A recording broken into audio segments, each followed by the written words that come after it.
The heart monitor screamed. One long, flat, merciless tone. Inside Trauma Bay 1 at St. Jude's Medical Center, every pair of hands moved faster. Gloves snapped. Metal instruments clattered. Blood hit the floor in thick red drops. And standing in the middle of it all was a nurse no one had seen enter the room. "Clear!" The defibrillator cracked through the soldier's body hard enough to lift him off the table. Nothing, still flatlined. Dr. Asher Aris shoved gauze into the man's chest wound while sweat rolled down the side of his face. Again, another shock. Still nothing. The patient was massive, military, covered in tattoos and shredded desert camouflage. Blood soaked through the sheets faster than the nurses could replace them. Two armed operators stood near the wall, gripping rifles tight enough to whiten their knuckles. And their commander, Udere, looked terrified. Not angry, not aggressive. Terrified. "You do not let him die," the commander growled. Asher looked up. "I can't fix a dead heart." Outside, sleet hammered the hospital windows. Inside, the trauma bay smelled like cauterized flesh, antiseptic, and fresh blood. Then suddenly, everything got cold. Not emotionally cold, physically cold. The fluorescent lights flickered overhead. One nurse slowly stepped forward. White uniform. Dark hair pinned neatly beneath an old-fashioned nursing cap. No panic in her face. No rush in her movements. Just calm. The commander immediately drew his pistol. "Who the hell are you?" The nurse ignored him. She walked directly to the dying soldier. One of the operators raised his rifle. "Sir, say the word." But before anyone could move, the nurse gently placed both hands over the soldier's chest wound, and the bleeding stopped. Not slowed. Stopped. The room went silent except for the hiss of oxygen. Dr. Asher Aris froze. He had spent 12 years working trauma in downtown Chicago. He had seen children die. Gang members die. Cops die. He had watched surgeons lose patients on operating tables after 14 straight hours fighting to save them. But he had never seen blood obey someone. The nurse leaned close to the soldier's ear. Nobody heard what she whispered, but the monitor suddenly twitched. One beep, then another, then another. The tactical commander staggered backward. "No," he whispered. The soldier's eyes snapped open. Sharp, aware, impossible. He stared directly at the nurse, and his entire expression changed, like a man staring at someone he never thought he'd see again. His cracked lips trembled. "A Valkyrie." The room went dead still. The nurse smiled sadly. "You don't get to rest yet, John." The soldier reached up weakly, grabbing her sleeve like a drowning man grabbing a life raft. Tears filled his eyes. "You came back for me." Before anyone could react, the lights exploded into another violent flicker. The operators lunged forward. The commander shouted, and when the lights stabilized again, the nurse was gone. Just gone. No open doors, no footsteps, no sound, nothing. The operators spun around in panic, rifles sweeping the tiny trauma bay. Where did she go? Nobody answered, because Dr. Asher Aris was staring at the floor, at the blood, at the dozens of footprints tracked across the white tile. Every footprint belonged to the surgeons, the nurses, the paramedics, the soldiers. But where the mysterious nurse had stood, there was nothing, not a single print. Behind him, the revived soldier coughed weakly from the operating table, and in a voice barely above a whisper, he said the words that made every armed man in the room go pale. That wasn't a nurse. His eyes stayed fixed on the empty corner where she had disappeared. That was Lieutenant Evelyn Cross. The commander slowly turned toward him. "That's impossible." The soldier swallowed hard. "No, sir." A long pause. Then, "She died in Kandahar 12 years ago." The storm outside got worse. Sleet rattled against the hospital windows like handfuls of gravel, while St. Jude's Medical Center sat under full federal lockdown. No visitors, no ambulances, no one allowed in or out. The nurses at the station whispered nervously while black-clad operators guarded every hallway with assault rifles hanging across their chests. And in the middle of all of it, Dr. Asher Aris couldn't stop thinking about the footprints, or the lack of them. He stood alone in the scrub room, staring down at his trembling hands beneath the harsh fluorescent light. Blood still stained the cuffs of his navy blue trauma jacket, But his mind wasn't on the surgery anymore. It was on her, Eleanor Wright, the quiet night nurse who somehow knew exactly where to place pressure on wounds before scans even came back. The woman who never seemed surprised, never panicked, never raised her voice, and somehow always appeared exactly where death was about to happen. A knock interrupted him. Hard. Sharp. Commander Vance stood in the doorway. We need to talk. 10 minutes later, Asher sat across from Vance inside a cramped administrative office deep in the hospital basement. One tactical operator guarded the hallway outside. Rainwater dripped off combat boots onto the tile floor. Vance opened a hardened military laptop and slid it across the desk. You said her name was Eleanor Wright? Asher nodded slowly. That's the name she's worked under for 3 years. Not her real name. Vance clicked a file open. A military photo filled the screen. Desert camouflage. Medical patch on the shoulder. Dust-covered face. Dark eyes. Same sad smile. Asher felt the air leave his lungs. It was her. Younger, maybe. Alive, but unmistakably her. The file header read, First Lieutenant Evelyn Cross, United States Army Medical Corps. Status, killed in action. Asher stared at the image. No. Vance leaned back heavily. You understand why my men almost opened fire in there? Asher looked up. She brought your soldier back from cardiac arrest. She was dead before some of those operators finished high school. The room fell silent except for the faint buzzing of fluorescent lights overhead. Then Vance spoke again, quiet this time, like a man reopening an old wound. They called her the Valkyrie. Asher frowned. The Valkyrie? Vance nodded. She was attached to Joint Special Operations in Afghanistan. He swallowed. Best combat medic I've ever seen. He paused. I watched her walk into active gunfire to retrieve wounded operators. Asher said nothing. She never carried a rifle, Vance continued. Said her job wasn't taking life, it was protecting it. Outside the office, a distant intercom paged respiratory therapy. For a moment, it sounded strangely far away, like the entire hospital had drifted into another world. Vance rubbed his jaw slowly. Did you know what scared the men under my command? Asher looked up. She was calm. He pointed toward the trauma bays upstairs. Bullets flying, mortars landing, men screaming, and Evelyn Cross would move through all of it like... He searched for the word. Like death couldn't touch her.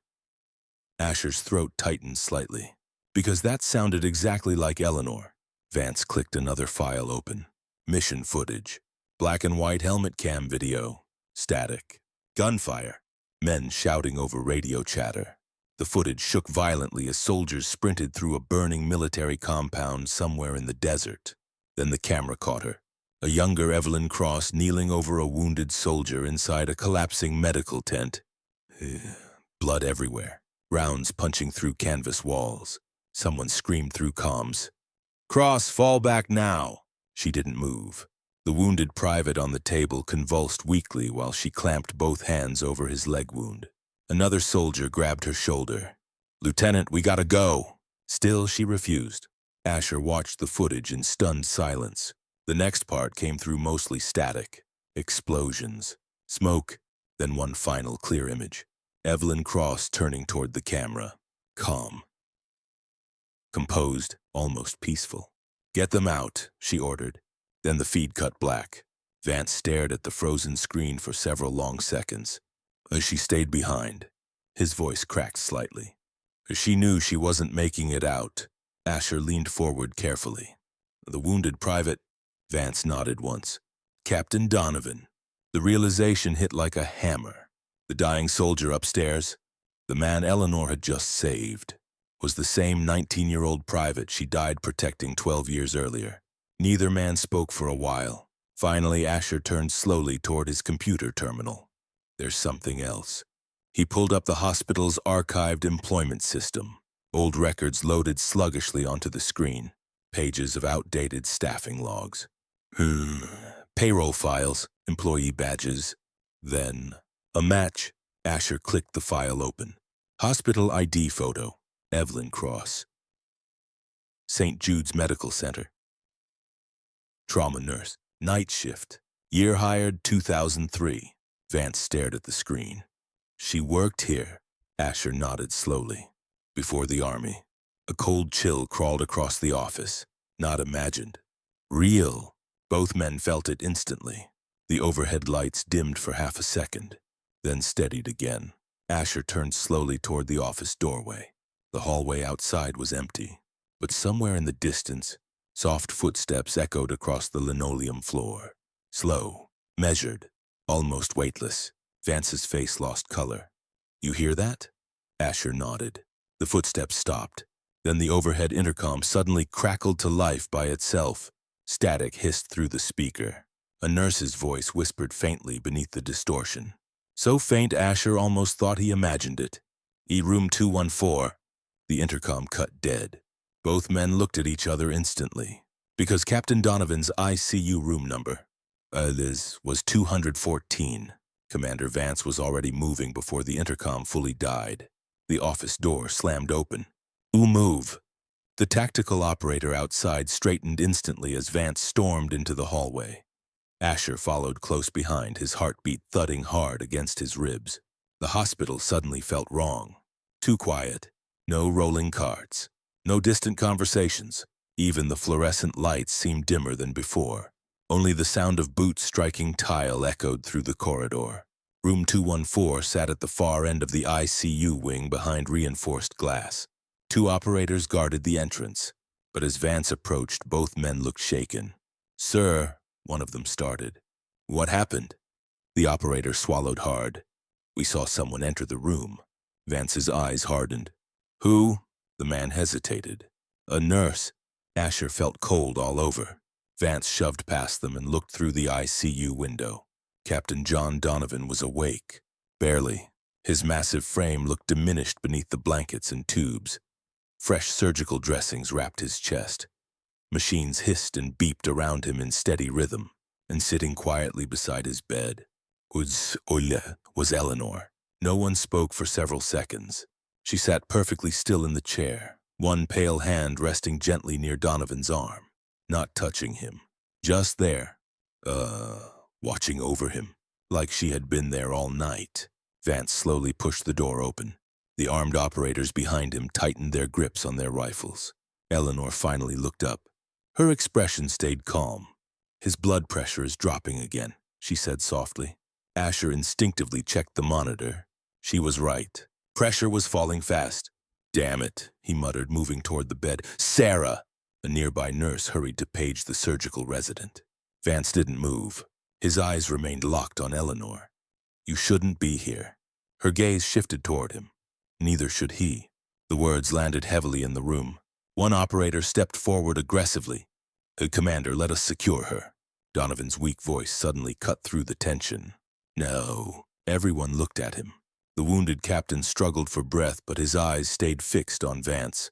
"She stays." "John, she stays," Donovan repeated harder this time. The room fell silent again. Asher moved quickly, checking chest drains and IV lines while the monitors beeped faster. Something was wrong. Very wrong. He noticed it almost immediately. A tiny detail, small enough most people would have missed it. Donovan's left hand was trembling rhythmically against the bedsheet. Not random movement. Patterned. Tap, tap, tap. Pause, tap. Asher froze. Morse code. Years earlier, Asher had learned basic military signaling from an ex-Marine trauma patient during long overnight shifts. He stared at Donovan's fingers. Tap, tap. Pause. It's tap, run. A cold wave washed over him. Donovan wasn't seizing. He was trying to warn them. Suddenly, Eleanor stood up. Her eyes shifted toward the ICU hallway. Not frightened. Listening. Then, the elevator bell dinged. Every operator immediately turned. Heavy footsteps approached. Fast. A young tactical soldier burst into the corridor holding a tablet. "Commander!" Vance stepped out of the room sharply. "What is it?" The operator looked pale. "We intercepted chatter from the extraction team." "Spit it out." "They found the convoy." Vance's jaw tightened. "And?" The young operator swallowed hard. There wasn't supposed to be survivors. The hallway went dead silent. Asher looked toward Donovan's room. The wounded captain had closed his eyes tightly, pain crossing his face. Vance lowered his voice. How compromised are we? Did we think the leak came from inside JSOC? One of the operators cursed under his breath. Another immediately checked the hallway corners. Asher slowly pieced it together. The urgency, the secrecy, the lockdown. Donovan wasn't just wounded. Someone wanted him dead before he could talk. Inside the ICU room, Eleanor quietly adjusted Donovan's blanket. Still calm. Still impossibly calm. Vance stepped back inside. We're moving him. Asher looked up sharply. He just survived thoracic surgery. He's not stable enough. We don't have a choice. You move him now, he dies. Vance stepped closer until they were nearly chest to chest. A doctor, with all due respect, if he stays here, a lot more people die. The tension in the room became suffocating. Finally, Eleanor spoke, softly. He cannot travel yet. Every eye turned toward her. One operator scoffed nervously. This is insane. We're taking medical advice from... Enough, Vance snapped. Eleanor looked directly at him. For 12 years, she said quietly. You've kept sending wounded boys into war carrying ghosts they never buried. Vance's face tightened. You don't know what you're talking about. Her expression never changed. Yes, she whispered, I do. The commander looked away first. That told Asher everything. Then suddenly, all the monitors in the ICU flickered violently. The lights dimmed, and somewhere deep inside the hospital, a scream echoed down the corridor. Not fear. Pain. Real pain. A nurse came sprinting around the corner. Dr. Aris. Asher turned instantly. What happened? Trauma Bay 2, she gasped. Multiple casualties just came in from a pileup on Lakeshore Drive. Asher looked toward Donovan. Toward Eleanor. Toward the tactical team. And for the first time that night, he realized something horrifying. If another crisis hit the ER right now, the hospital wouldn't survive both. The ER exploded into chaos again. Stretchers burst through the ambulance doors one after another as sleet-covered paramedics shouted over each other. Too critical. Chest trauma. A driver's unresponsive. The overhead speakers crackled non-stop. Monitors screamed. Rubber wheels screeched across linoleum. And somewhere beneath all the noise, Dr. Asher Aris could feel the entire hospital beginning to fracture. Half his staff was tied up protecting a military asset. The other half was drowning in civilians bleeding out downstairs. He turned toward Commander Vance. You want Donovan alive? Asher snapped. Then get your men out of my trauma bays. Vance's jaw flexed. My orders are...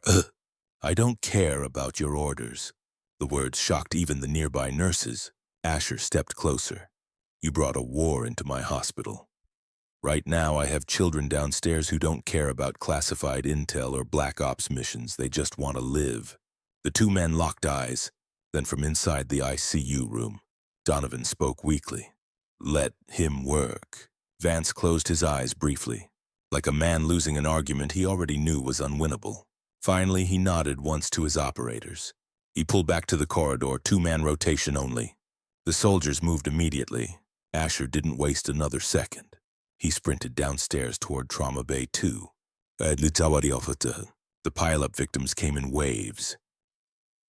Broken ribs, collapsed lungs, internal bleeding.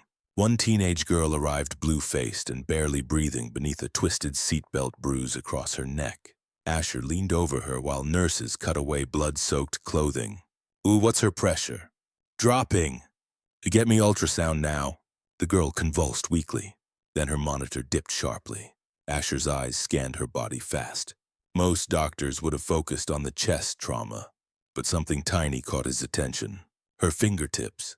Purple. Not from blood loss. From oxygen deprivation. His eyes moved instantly to her throat. Seatbelt trauma. Swelling. Airway collapse. Crick tray now. A young resident froze beside him. You think her trachea is compromised? I know it is. The resident hesitated. She's only 16. She has maybe 30 seconds. Asher grabbed the scalpel himself. One clean incision. Blood. Air hissed sharply through the opening. The girl sucked in a violent breath. Color immediately began returning to her fingers. Around him, the room exhaled collectively, but Asher barely noticed. because standing silently near the corner of Trauma Bay 2 was Eleanor, watching, not intervening. Just watching him. For the first time all night, their eyes met fully, and Asher finally understood something. She wasn't there to replace them. She was there to guide them, to make sure someone noticed, someone listened, someone tried. Then the lights flickered again, harder this time. The temperature plunged. Every monitor in the trauma bay distorted with static. Nurses stopped moving. One by one, heads slowly turned toward the hallway entrance. Heavy boots. Approaching fast. Vance appeared seconds later with 2 operators behind him. But the look on his face stopped Asher cold. Fear. Real fear. What happened? Asher demanded. Vance looked toward Eleanor first, then back to Asher. We found the leak. Who is it? Vance answered quietly. One of my own men. Silence hit the room. Behind him, one operator suddenly reached for his rifle. Too late. The second operator slammed him violently into the wall. The hallway erupted instantly, shouting. Struggling, metal crashing against tile. A suppressed pistol clattered across the floor. Nurses screamed. Patients cried out in panic. Move! Vance roared. The captured operator fought like a cornered animal. You don't understand, he screamed. If Donovan talks, people die. People are already dying, Vance thundered back. The traitor suddenly stopped fighting, breathing hard. Then he looked directly past Vance, toward Eleanor, and every ounce of color drained from his face. No, his voice cracked. No. The entire trauma bay went still. The operator stared at her like a man staring into hell itself. She was there. Nobody moved. Tears suddenly filled the man's eyes. In Kandahar. Vance's expression darkened instantly. The operator's breathing became ragged. I saw her die. Eleanor stepped forward slowly. No anger. No hatred. Just sadness. The man began shaking violently. You shouldn't be here. Eleanor's voice stayed soft. Neither should guilt. The operator broke. Completely. Collapsed to his knees right there on the trauma bay floor. Sobbing. I left her, he whispered, when we left her there. The room fell silent except for the distant beeping of monitors. Asher looked toward Vance. The commander's face had gone hollow. Like this confession had confirmed something he'd carried for 12 years. Then suddenly, upstairs, Donovan's ICU monitor flatlined again. Every speaker in the ER erupted with one long, continuous tone. Vance snapped toward the ceiling. No, Asher was already running. He tore through stairwell doors 2 at a time with Vance close behind. The flatline echoed through the ICU corridor. Nurses rushed past in panic. Operators shouted into radios. Asher burst into room 214 and froze. Donovan's body arched violently against the bed. Blood poured fresh through his chest dressings. The repaired artery had ruptured. Sarah Evans looked up desperately. We're losing him, the monitor screamed. Flatline. Again. Vance stepped forward helplessly. No. Then the room became ice cold. Frost spread instantly across the windows. The overhead lights dimmed to a pale glow. And Eleanor walked slowly to the bedside one final time. No one tried to stop her now. No one spoke. Even the machines seemed quieter around her. She placed one hand gently over Donovan's chest, the other over his forehead. Then she closed her eyes. The room fell completely silent. No monitor, no voices, no footsteps, only the soft hiss of oxygen. And Asher suddenly realized something terrifying. Eleanor looked tired. Not physically, something deeper, like whatever force kept her here. Bermuda was running out. Donovan's pulse did not return immediately. Seconds dragged by, long enough for everyone in the room to start understanding what failure would mean. Then Eleanor whispered softly, You carried me long enough, Captain. A single beep answered her. Weak. Then another. And another. The monitor slowly rebuilt into rhythm. Steady. Strong. Alive. Sarah stared at the screen in disbelief. That's impossible. But Asher wasn't looking at Donovan anymore. He was looking at Eleanor. Because for the first time since he'd known her, he could see blood soaking through the back of her white uniform. 4 dark wounds. Exactly where the bullets had struck her 12 years earlier. And slowly, very slowly, she began to fade. Nobody in room 214 moved. Nobody breathed. The only sound was the steady return of Captain Donovan's heartbeat echoing through the ICU monitors. Beep, beep, beep. Alive, against every law of medicine, against every law of nature. Alive. Dr. Sarah Evans stared at the screen with tears gathering in her exhausted eyes. "I repaired that artery myself," she whispered. "It should have blown apart completely." Commander Vance slowly removed his tactical gloves. For the first time since arriving at St. Jude's, he no longer looked like a battlefield commander. He looked like a grieving man. Eleanor stood beside the bed, pale light passing faintly through the edges of her figure now. Transparent, unraveling. Donovan's weak hand reached toward her again. This time his fingers passed partially through her sleeve. His face crumpled. "No," he rasped. "Please." Eleanor gave him a small smile. The kind nurses give frightened patients before surgery. Soft. Steady. Certain. "You already survived the hard part, John." Tears rolled down the hardened soldier's face. "You saved me." Her expression shifted gently. "No," she whispered, "you survived." Those words hit Asher harder than anything else that night, because suddenly he understood why she stayed. Not to perform miracles, not to haunt hallways, not to punish the living. She stayed because somewhere deep inside her, that young medic in Kandahar never stopped holding pressure on a dying soldier's wound. She never stopped waiting to make sure he lived long enough to finish the life she gave back to him. Commander Vance stepped forward slowly. His voice nearly broke.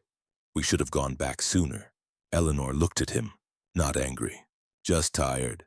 "We were kids," Vance whispered, "all of us." The commander swallowed hard. "I left you there." Silence filled the room. Then Eleanor shook her head once. "You brought home the ones you could." Vance lowered his eyes. For a man trained to carry secrets, death, and command responsibility, that forgiveness hit like a bullet. Behind them, two operators quietly escorted the captured traitor down the hallway in restraints. The man never stopped staring toward room 214. Toward Eleanor, like he finally understood the weight he'd been carrying all these years. One of the younger nurses standing near the doorway suddenly spoke in a trembling voice. "She stayed here all this time." Asher looked around the ICU slowly, at the tired nurses, the residents, the surgeons, people who spent every night fighting death one patient at a time. Then he remembered all the strange things over the years. Patients surviving impossible odds. Code blues stabilizing seconds before death. Families saying a quiet nurse in white stayed with them all night when no assigned nurse had entered the room. The stories, the rumors, the ghost stories whispered during overnight coffee breaks. And suddenly, none of them sounded ridiculous anymore.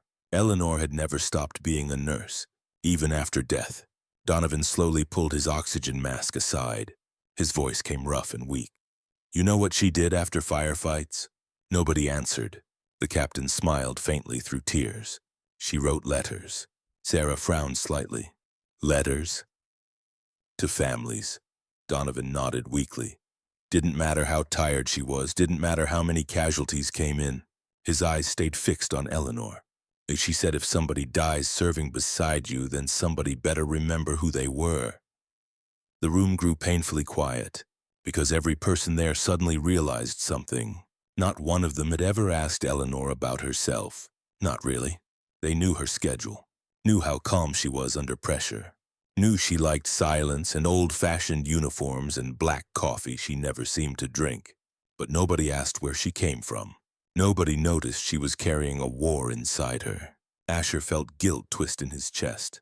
He had worked beside her for 3 years, and never once truly seen her. Eleanor looked toward him then, almost like she sensed the thought. And once again, she smiled gently. No blame, no bitterness, only gratitude for being remembered. The sunrise outside the ICU windows slowly brightened the Chicago skyline in pale gold. The storm had finally passed. Commander Vance straightened instinctively, military posture returning one last time. Then quietly, he snapped to attention. The operators behind him immediately followed. Even the restrained traitor stopped resisting. Vance's voice rang through the corridor. Present arms. 6 hardened special operators raised perfect military salutes toward the fading nurse beside the hospital bed. No embarrassment, no hesitation, just respect. Absolute respect. Asher stood frozen, watching armed men who had spent their lives surviving war salute a quiet ER nurse in outdated white scrubs. And somehow, it felt like the most natural thing in the world. Donovan's breathing trembled. "Permission to stand, ma'am." Eleanor looked at him with heartbreaking tenderness. "He denied, Captain." A weak laugh escaped him through tears. Then finally, for the first time all night, Eleanor looked directly at Dr. Asher Aris. The room seemed to soften around her. "You noticed?" Asher's throat tightened. "The footprints." She nodded faintly. Then after a long pause, "You noticed the living too." Asher didn't fully understand the words yet, but deep down, he knew he would spend the rest of his life trying to. The morning sunlight touched the edge of her white uniform, and slowly, gently, the light began carrying her away. The frost on the ICU windows melted first. Thin rivers of water slid slowly down the glass as warmth returned to the corridor. Then the light steadied. The crushing heaviness hanging over St. Jude's Medical Center finally lifted, and Evelyn Cross was gone. No flash, no dramatic wind, no final sound. One moment she stood in the morning sunlight, and the next, the light simply passed through empty space. Silence settled over the ICU. The operators slowly lowered their salutes. Commander Vance remained frozen a few seconds longer than the others. Then finally, quietly, at ease. Nobody moved right away, because none of them were ready to break the moment. Inside room 214, Captain John Donovan lay staring at the place where she had disappeared. Tears still rolled silently into his pillow, but for the first time since arriving at the hospital, the fear in his face was gone. Dr. Sarah Evans checked the monitors again, still struggling to believe what she was seeing. Heart rhythm stable, blood pressure improving, oxygen saturation climbing. A man who should have died twice that night was recovering. Asher stepped beside the bed. "You're gonna make it." Donovan looked up at him weakly. A faint smile crossed his battered face. "Yeah," he whispered, "guess I finally have to." By sunrise, the federal lockdown ended. Black SUVs disappeared from the loading docks. The shattered ambulance bay doors were boarded temporarily with plywood. Exhausted nurses shuffled through shift change, clutching coffees like lifelines. And downstairs in the ER, life kept moving. Because hospitals don't stop for grief or miracles.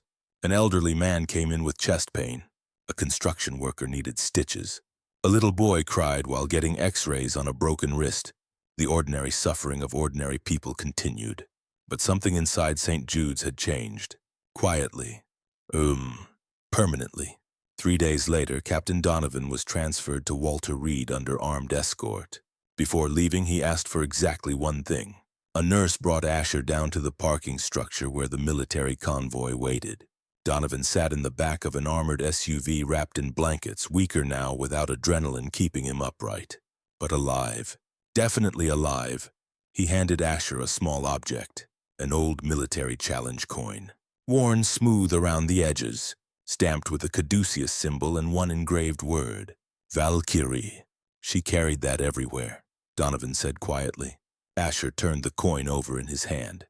On the back was a sentence scratched into the metal. "No one gets left behind." Donovan stared out the SUV window for a moment before speaking again. "You know why she stayed?" Asher looked up. The captain smiled faintly. "Because she never believed saving people ended when the shooting stopped." Then the convoy doors closed, and the black vehicles disappeared into morning traffic. Weeks passed. Winter settled fully over Chicago. Snow gathered along the hospital sidewalks in dirty gray piles while ambulances continued screaming through downtown streets at all hours of the night. St. Jude's returned to normal, or at least as normal as a level 1 trauma center could be. But strange things lingered. Patients sometimes asked about the quiet nurse with dark hair who checked on them overnight. Families occasionally mentioned a woman in white who sat beside dying relatives so they wouldn't be alone. Security cameras never captured anyone. No badge swipes, no records, nothing. Most staff stopped talking about it openly, because saying it out loud made it too real, except for the night crew. The graveyard shift remembered. Always, especially Dr. Asher Eris. One night around 3 a.m., nearly 2 months later, Asher sat alone in the break room finishing cold coffee while snow drifted past the windows outside. The hospital hummed quietly around him. Distant monitor beeps, rolling carts, muffled overhead pages, the sounds of people fighting for each other. He glanced automatically toward the empty chair in the corner, the chair where Eleanor always used to sit silently during slow nights. Still empty, Asher reached into his pocket and pulled out the Valkyrie coin. He turned it slowly beneath the fluorescent light. Then a young resident rushed into the break room, flustered and pale. "The Dr. Eris, Trauma Bay 3 needs you now." Asher stood immediately. "What do we have?" "A severe internal bleeding, car accident, teenage male." Asher moved fast through the hallway. But halfway there, he stopped. Something tiny caught his eye, a detail almost nobody else would have noticed. Near the Trauma Bay entrance, on the polished linoleum floor, were faint wet footprints, small, barely visible, leading toward the operating room. Asher stared at them for one long second. Then slowly, he smiled, not because he thought ghosts were still haunting the hospital, and not because he expected miracles, but because he finally understood what Evelyn Cross had been trying to teach him all along. The job wasn't about beating death every time. Nobody could do that. The job was noticing, listening, staying, refusing to abandon people in the worst moments of their lives. Sometimes the greatest heroes aren't the loudest people in the room. Sometimes they're just the quiet ones who keep showing up long after everyone else has given up. And maybe that's why people like Evelyn Cross never truly disappear. Because every hospital, every battlefield, every trauma ward in America still has someone fighting to hold the line between life and death at 3 o'clock in the morning, still trying to make sure nobody gets left behind.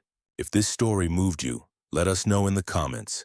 And if you believe hidden heroes deserve to be remembered, whether they wear dog tags, scrubs, or both, subscribe and join us for more stories about the extraordinary people quietly holding this world together.